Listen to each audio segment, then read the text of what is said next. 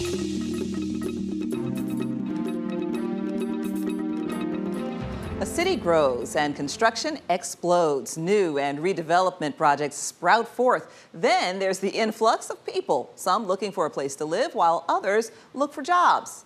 Now, how does all that work when it's multiple cities sharing common borders, each expanding rapidly? Well, head north of Atlanta, just outside of Interstate 285, and you can find out how. Regional planning with a purpose. That's the impetus behind the Perimeter Community Improvement Districts, or PCIDs. When you have 4 cities and 2 large counties all within the same general radius, there's lots of overlapping, lots of resource sharing, and lots of growth. And yet, like a well-oiled machine, the PCIDs work to keep pace by creating a system of governing that finds solutions to a host of issues. Infrastructure, transportation, land use, zoning, all fall under the purview of this unique entity. With 2 major companies currently building huge corporate campuses that combined could create more than 4,000 new jobs, all eyes will be on the PCIDs to see how it manages to connect all the disparate dots that will lead to sustainable development. Leading the PCIDs is President and CEO Yvonne Williams. Her breadth of knowledge on economic development runs about as deep as her ties to the state of Georgia, as you'll discover in today's Executive Profiles.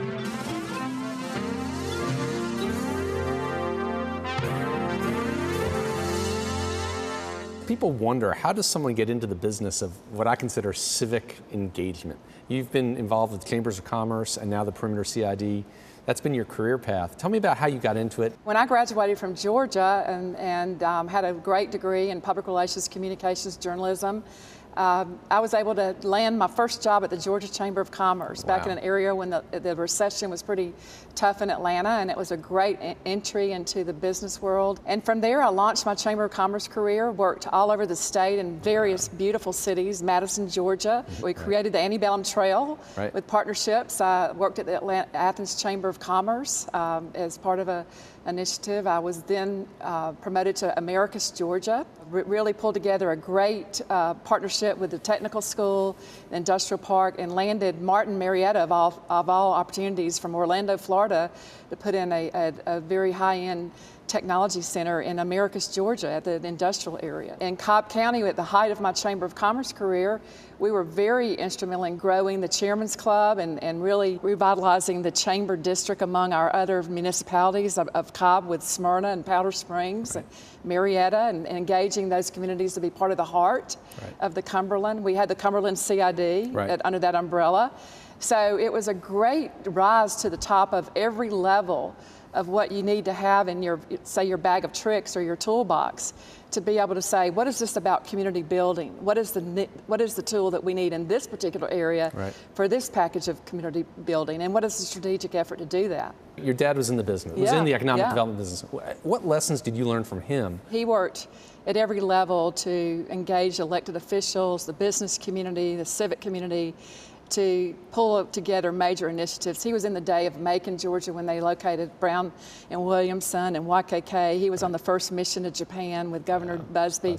He learned the protocol the right way. So I think what my dad instilled in me is that there's no limit to what can be accomplished as long as it matters not who gets the credit.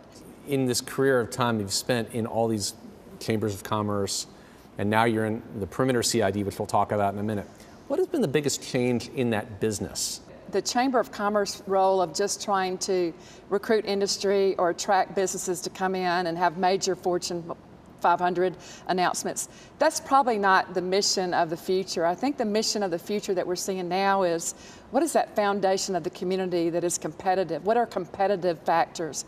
This is not about how we go out and market and go overseas and bring all these big companies in now. It's how the community works with all of those factors and achieves a benchmark of, are we making success happen?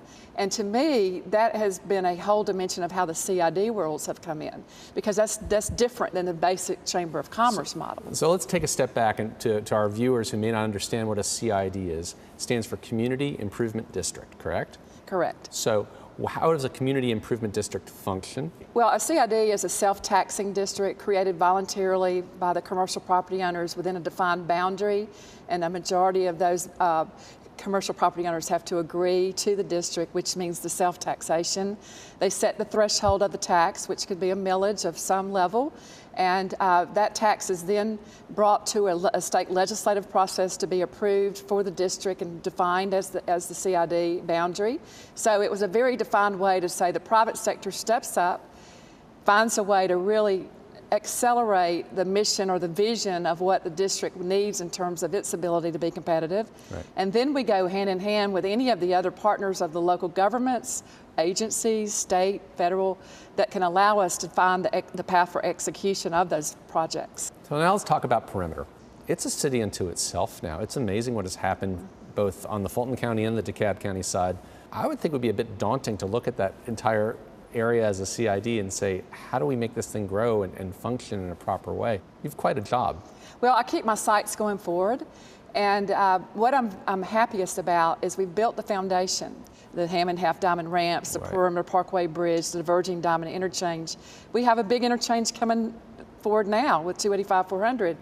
But now that we've built those, it's becoming the footprint for attracting the new development footprint of what's the next level of how we operate with residential, of how we operate with commercial office buildings and mixed-use development. What are the challenges that you face that you need to help keep people focused so that we do achieve this dream? We have to stay collaborative. We cannot be competitive among communities or cities or counties. We have to say this is a perimeter market. We embrace Sandy Springs community, we embrace Dunwoody, we embrace Brookhaven. We have to be vigilant with the resources that the perimeter business community brings to the table and help drive state and federal policy, and we've done that very well with our advocacy with governors and with congressmen and senators. We're going to be helping define that part of Atlanta now that will be connected to both Cumberland and Doraville and North Fulton and Buckhead in the future, because there's going to be a whole managed lane network. Perimeter has to lead. We have to be a strong leader in the mission of helping Atlanta transform its image of sprawl and no boundaries to being a very strong community of innovative lifestyle areas where people really enjoy that live, work, play initiative. Soon State Farm is going to be coming to town, and we're talking about what, upwards of 6,000 jobs to the community? It certainly will be the biggest example of a transit-oriented development around a transit station that we've seen in the city. And it certainly will be a way that an exact corporate facility will be attached to a MARTA station, because they will have a direct elevator ramp system into the station.